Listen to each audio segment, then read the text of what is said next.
De retour dans l'Africa Newsroom pour la deuxième partie, une invitée nous a rejoint. Il s'agit de Linda Nasrallah. Vous êtes comédienne, bienvenue. Et nous sommes toujours en compagnie de Patson, comédien, humoriste, et de notre éditorialiste Jean-Marie Bitomo. Tout de suite, le dossier du jour.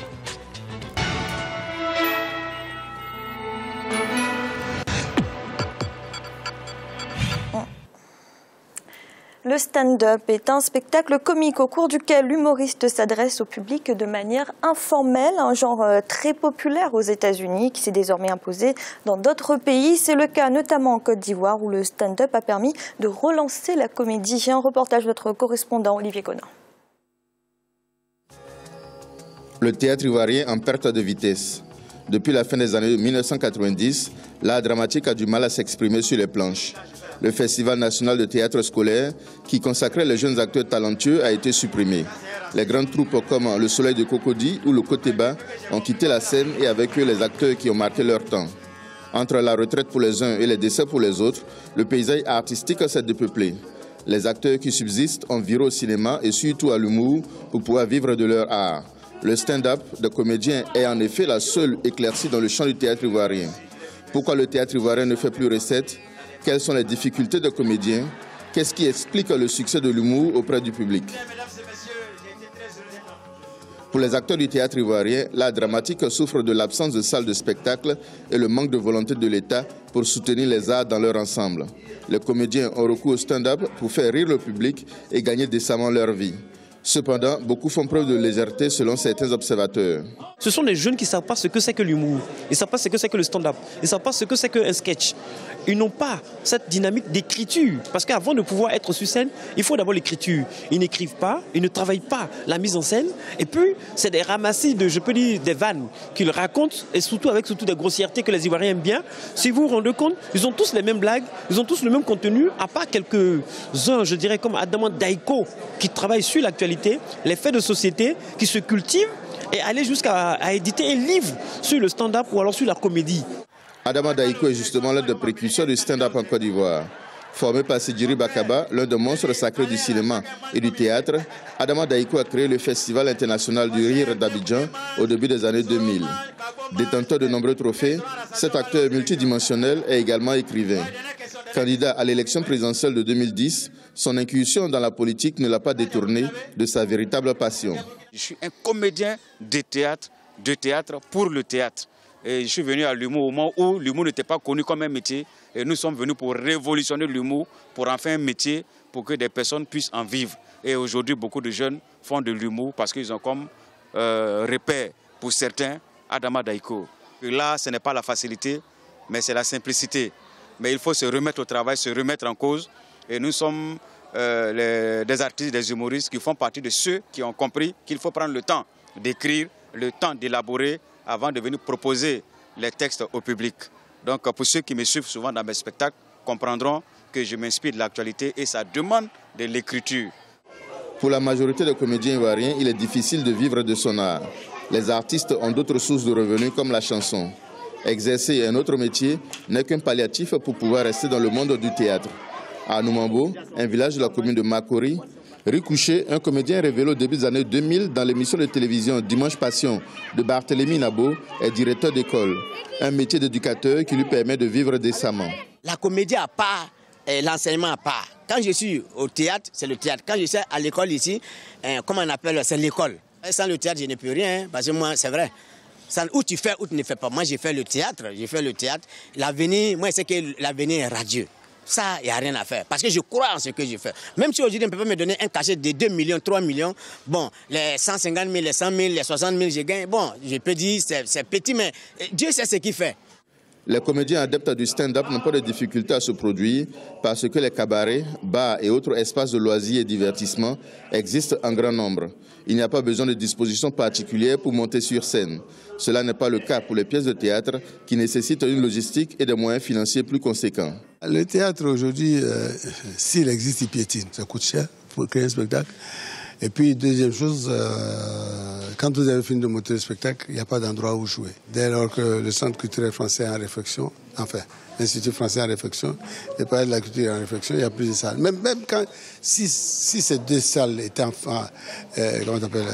fonction, ça ne suffit pas pour Abidjan. Et puis, il faut trouver des salles où on peut jouer à moindre coût. Parce que vous avez constaté, le public n'aime pas payer pour nos spectacles. Pour les comédiens, l'impulsion doit venir des autorités qui doivent considérer la culture comme un secteur économique à part entière, au même titre que le café-cacao, le gaz ou le pétrole. Je veux aussi demander qu'on mette en place, n'est-ce pas, cette réalité de l'industrie culturelle. Il faut qu'on comprenne que le cinéma est une industrie. En Europe, ça se voit, ça se vit. Le théâtre, l'humour, l'art, qui est un métier comme tout autre, a besoin d'être industrialisé pour qu'on en fasse, je veux dire, son gagne-pain.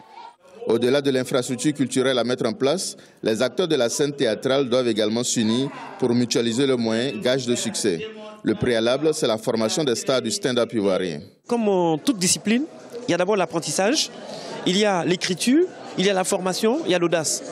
Il faut que la génération, ou alors ceux qui ont le talent, ils puisent dans la démarche créative du quotidien, des faits de société, mais le genre du stand-up ou de l'humour, essayer d'apporter un habillage artistique à ce qu'ils font. Sinon, à un certain moment, on tombe dans la monotonie, on tombe dans la facilité et facilement, on disparaît de la scène. Il faut qu'ils puissent avoir des espaces où eux-mêmes ils jouent, ne pas attendre des promoteurs pour être sollicités. Au total, le théâtre ivoirien traverse des moments difficiles. L'absence de salles de spectacle et la défection des mécènes amènent les artistes à jouer tous leurs rôles. Cela a un impact indéniable sur leur créativité. Metteurs en scène, comédiens, régisseurs, ils jouent tous leurs rôles et la qualité de leurs prestations s'en ressent. Le succès du stand-up devrait servir de levier pour réintroduire le théâtre auprès du public. Le rire est un puissant produit d'appel qui devrait servir aux comédiens à exprimer la totalité de leur talent. Il y va de l'avenir du théâtre en Côte d'Ivoire.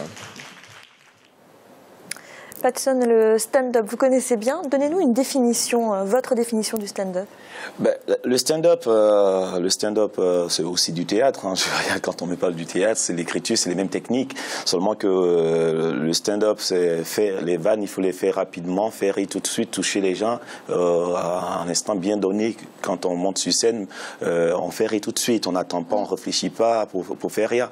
Et puis, il y a le one-man show, il y a le déguisement et tout. Et puis après, il y a le théâtre classique avec des pièces de théâtre, littérature, des personnages qu'on déguisés avec un décor et tout ça.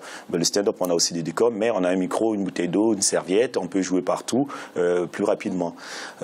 Voilà, en gros. Mais moi, en France, j'ai associé, parce que j'ai une formation de vrai comédien, j'ai fait un peu de théâtre, du one-man show et du stand-up. J'ai associé les trois disciplines pour créer mon style à moi depuis 10 ans, que j'enseigne ici en France, et qui fait que c'est un style où c'est du one-man show, mais on rigole comme le stand-up. Le rire est tout le temps présent.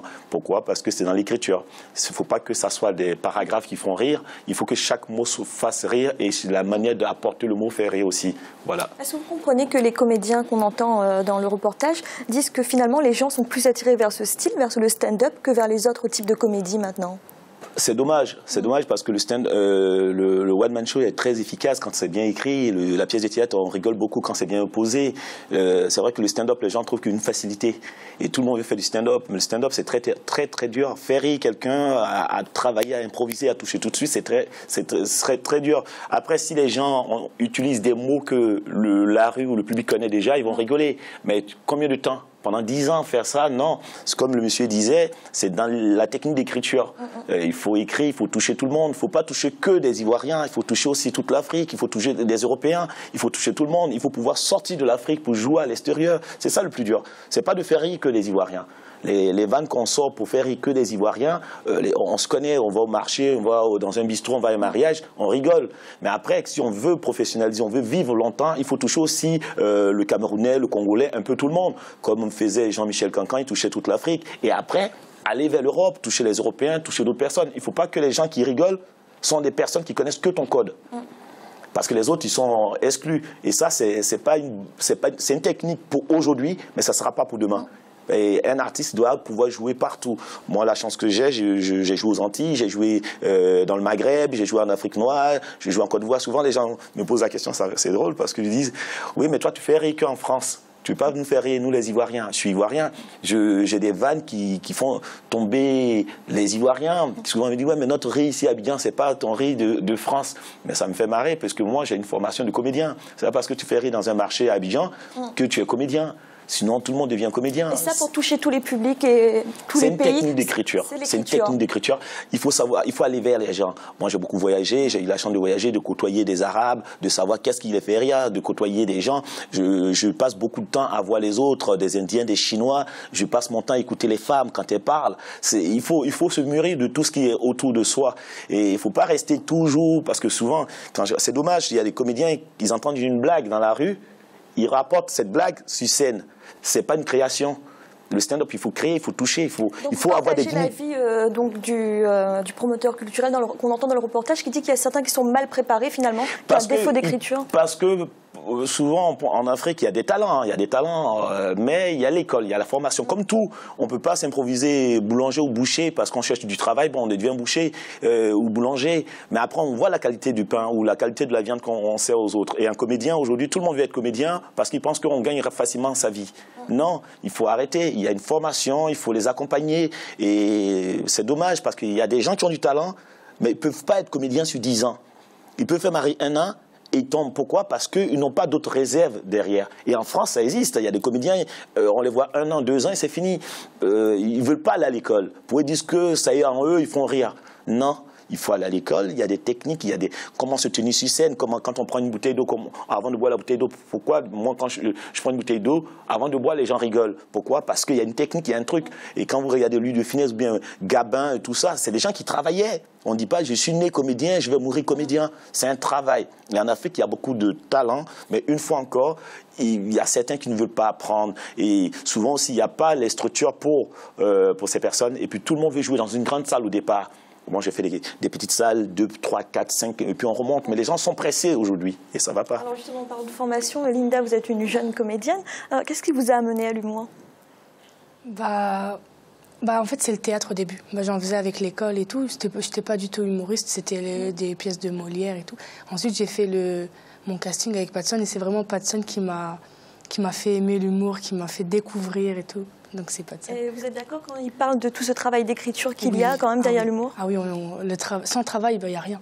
Il n'y a rien, c'est vraiment le travail qui paye, il n'y a que ça. Est-ce que vous envisagez de faire du stand-up? Je préfère le one-man show. Après, peut-être faire du stand-up. Après, je suis en duo. Là, je suis en duo avec une humoriste qui s'appelle Sarah. Et peut-être qu'on fera du stand-up, mais je préfère quand même le one-man show. Alors Patson, vous accompagnez ces jeunes dans le Patson Family Show. Donc, est-ce que vous pensez que dans ce monde du spectacle, plus qu'ailleurs, qu'il faut parrainer des jeunes, les aider à émerger ces nouveaux talents? C'est pas que dans le monde du spectacle, c'est partout. On prend de l'expérience, on prend de l'âge, mais on donne la chance aussi aux autres pour pouvoir remplacer. Sinon, l'humour finit ou la culture, il faut toujours penser à la relève derrière. Il ne faut pas penser à soi, non. Et quand Linda le dit, moi, je l'ai fait. Ils font aussi du stand-up dans le one-man show. C'est une technique que j'ai mis en place, que j'ai appris au Canada. Et mon prof me disait, il faut arriver à associer les deux.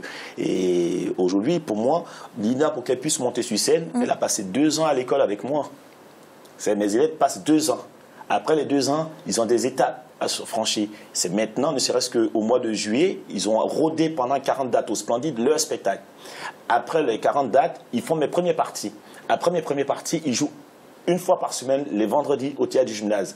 Et à partir de septembre, ils auront leur spectacle. Vous avez vu, en 4 ans de formation, pour pouvoir jouer. Aujourd'hui, quelqu'un raconte une blague dans un bar. Demain, il veut qu'on le programme dans une grande salle de 1000 personnes, 2000 personnes. Mais non, il faut prendre le temps d'apprendre. Et eux, ils sont en apprentissage. Linda qui passe le bac, elle est à l'école. La priorité, c'est son école d'abord et le théâtre après. Et c'est vrai qu'en Afrique, souvent, par manque de moyens, on va tout de suite vers le Alors théâtre. justement, vous connaissez l'Afrique, vous connaissez la Côte d'Ivoire surtout. Oui. Est-ce que vous pensez que les jeunes là-bas ont cette chance, est-ce qu'ils ont les écoles pour se former dans l'humour? Il doit y avoir des écoles. Bon, je ne vis pas là-bas, donc je ne peux pas parler à leur place, mais j'ai discuté avec pas mal de comédiens. Je connais Adaman Daïko pour des festivals que je suis allé sur le continent, que je suis parrain de certains festivals sur le continent. J'aide aussi des comédiens sur le continent. Il n'y a pas beaucoup de salles, mais ça, c'est des privés qui doivent créer des salles. Les salles en France, par exemple, ce n'est pas des salles qui appartiennent à l'État. En France, il n'y a pas une salle, à part les Zénith et autres, qui appartiennent quelquefois aux villes, aux municipalités, les machins. C'est des privés qui doivent créer des salles. C'est-à-dire moi ou un tel ou un monsieur X qui paye sa salle et qui produit des artistes. Mais aujourd'hui, en Afrique, on pense que l'humour, on ne gagne pas sa vie dans l'humour, ou l'humour, c'est le bouffon du roi qui fait rire dans le marché. Donc, du coup, les gens banalisent l'humour et les gens banalisent le comédien. En Afrique, on pense plus aux joueurs de foot, aux chanteurs. Voilà des stars. C'est des joueurs de foot, des chanteurs. Ce que les gens oublient, c'est que les joueurs de foot, à partir de 29 ans, 30 ans, c'est fini. Or, un comédien, à 70 ans, il peut faire un film.